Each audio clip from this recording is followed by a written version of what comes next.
Oli very imbalanced anti Sue. Oli very imbalanced. But oyagala nnyo okubeera kweri side okunyigiriza nnyo side eri obulungi. Like abali namu temubanyigiriza nnyo like namwe put effort. Yes. Don't relax and say asha. Ate tusomanga wabo makula wali tujja muweereza abaana. Abaana tujja muweereza abaana mu kibuga mu holiday. Naye omanyi ekyo kye kireetedde abantu okwavuwala. Nagabana.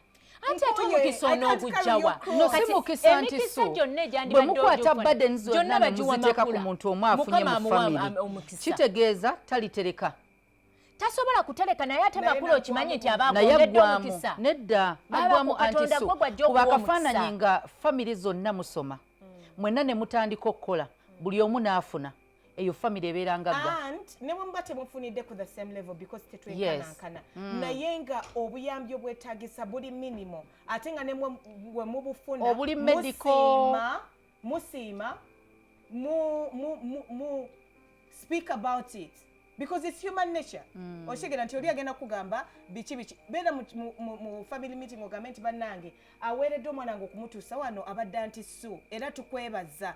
Anti wali agambe omanyi kye boogera muleete n'omulala mpeerere. Abaana babatwala mu ssomero eri abaffe be yatwala abateeka mu lino. Abakozesa nga abakozi bawaka muweerera akole kyali emmere.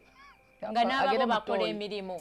Ndoza tunjisemu emitima emizibu. We are so negative. Because now if the person is paying school fees for your kids, it's balya banywa bali bulungi bambala. Lwaki oleeta omukozi ng'olina bw'oweerera ewaka? Tamubonyabonyeza. Because now amutraininze. because you have. Yes.